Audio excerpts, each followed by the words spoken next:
Halo semuanya, selamat datang di 90 menit bola. Kita awal informasi kali ini dari kabar Highlight Beri Liga 1 PSIS Sleman versus PSIS. Super Elja sukses meraih kemenangan dengan skor tipis 2-1. Laga bertajuk Derby Jawa Tengah itu berlangsung di Stadion Manahan Solo pada Selasa 17 Desember 2024 malam. Dua gol PSIS Sleman dicetak oleh Gustavo Tokatins pada menit ke-63 melalui titik putih. Dan Nikolau Dimitru mencetak gol di menit ke-76. PSIS hanya mampu membalas sekali. Rian Ardiansyah dengan memaksimalkan umpan Paulo Costa Freitas pada menit ke-84. Skor akhir 2-1 bertahan hingga bubar. Sementara itu di pertandingan lainnya, PSM Makassar ditahan imbang Malut United dengan skor 2-2. Laga digelar di Stadion Kiraha Ternate. Kronologi bentrok supporter Persib versus Aremania di perbatasan. Insiden itu bermula dari penangkapan 5 supporter tim tamu jelang laga pekan ke-14 BRI Liga 1. Selain itu, patung singa di wilayah Arema juga harus jadi tempat vandalisme oknum fans Persik Kediri.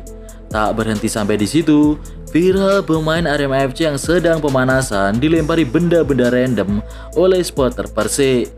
Tentu itu semakin memanaskan suasana.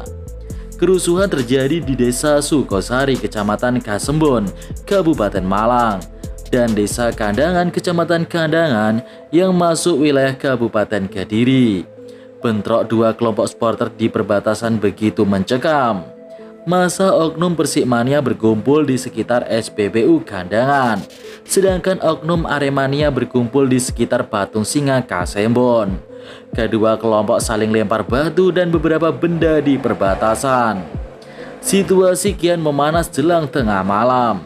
Aremania dengan berani melawan. Kelompok supporter gagah berani membuktikan bahwa Aremania satu-satunya yang tidak tunduk di Jatim. Tak mau kalah, supporter Persik dan aliansinya juga tak kenal menyerah. Persikmania ngebet sekali menjadikan Arema sebagai rival.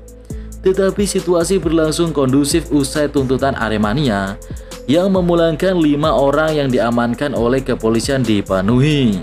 Massa mulai membubarkan diri dan berangsur-angsur pulih sekitar Selasa 17 Desember pukul 00.15 waktu Indonesia Barat. Arema FC evaluasi pelatih usai 3 laga tanpa kemenangan.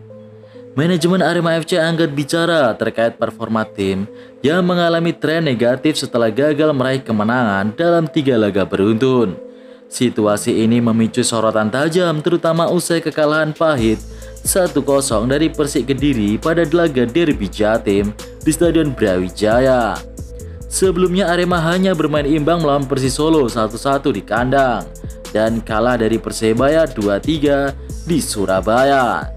General Manager Arema FC Yusrinal Fitriandi menyampaikan bahwa posisi Joel Corneli masih aman. Namun performa tim tetap akan menjadi bahan evaluasi manajemen. Meski demikian, manajemen akan mengevaluasi 2 laga sisa putaran pertama Arema FC melawan PSPS Biak dan Semen Padang. Hasil dari 2 pertandingan tersebut akan menjadi penilaian utama untuk nasib pelatih asal Brazil tersebut. Menang kontroversi, bos Persik katakan ini.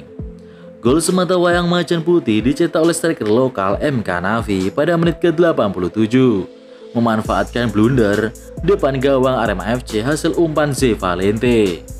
Kemenangan ini sekaligus memperbaiki catatan kandang Persik yang baru 3 kali meraih poin penuh dan sekali imbang.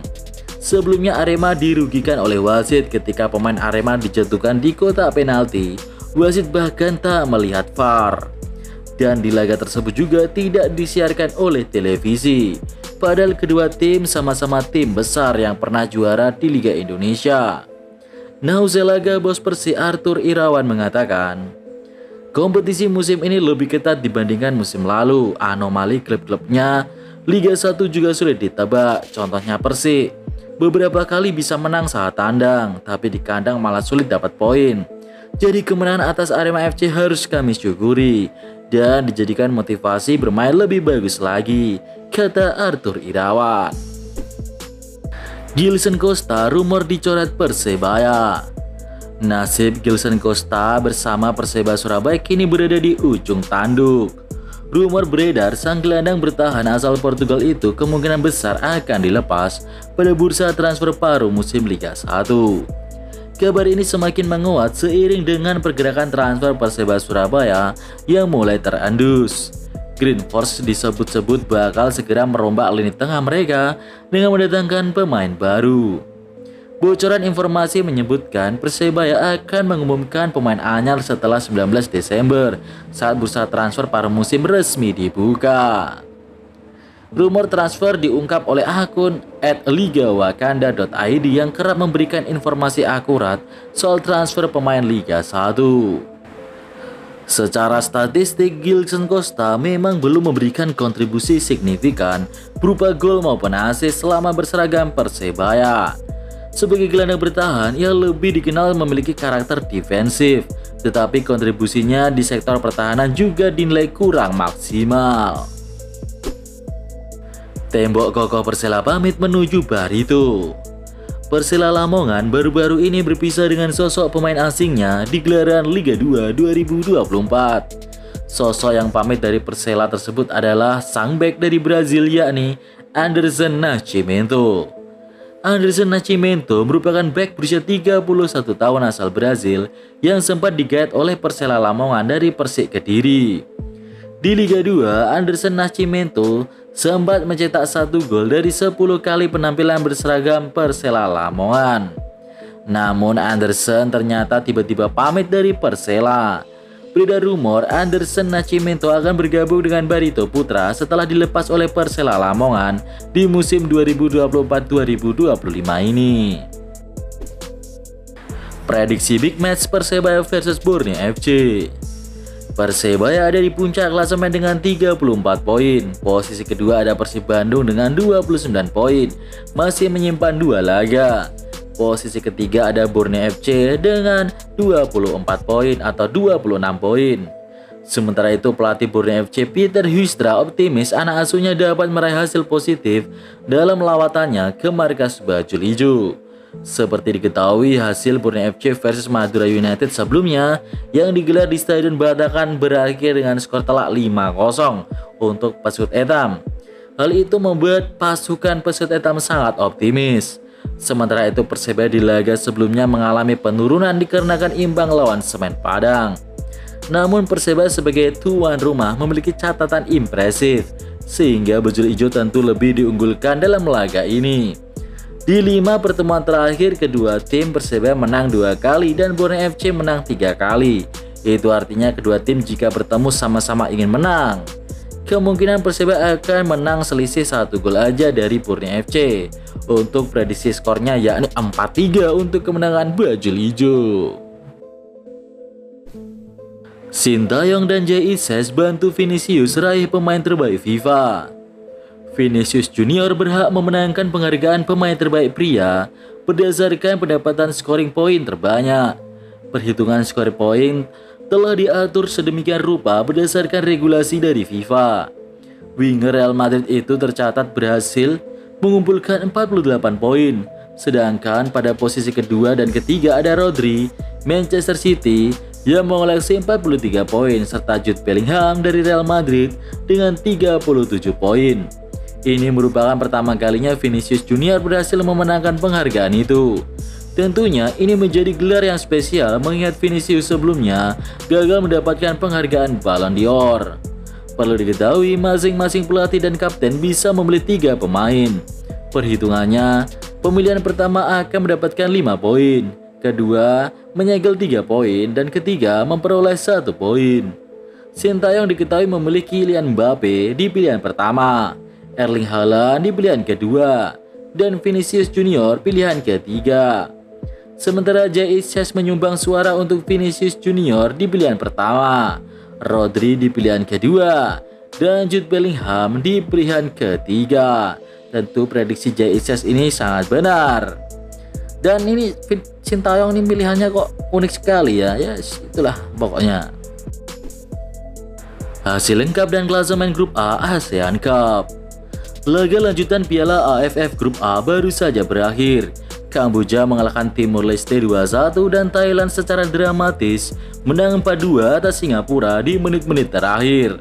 Hasil ini membuat Thailand mantap di puncak klasemen dengan 9 poin dan mengunci tiket ke semifinal. Singapura di urutan kedua dengan 6 poin.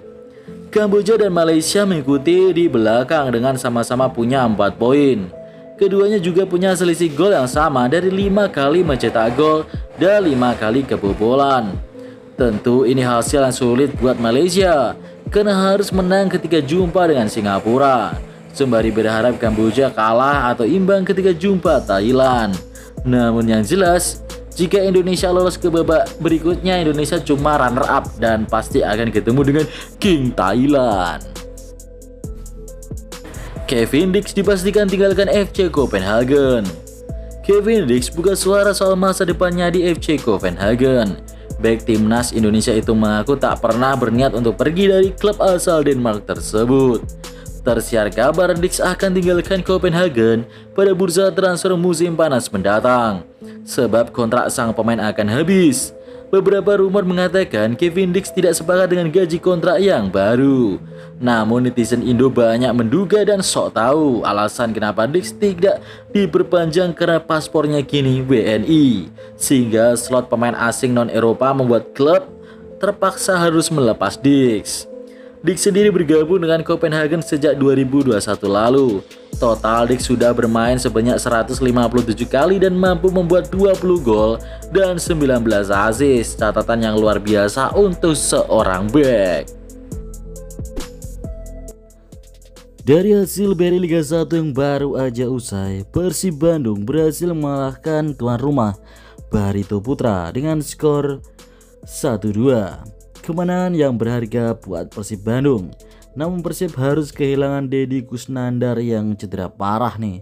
GWS buat Deddy Kusnandar. Sementara itu untuk klasemen sementara, Perseba dipepet Persib Bandung. Wah, ini kalau Persib menang bisa menyalip Persebaya. Sementara untuk di papan bawah, Barito Putra yang baru saja kalah posisinya makin terancam dan mendekat ke zona degradasi.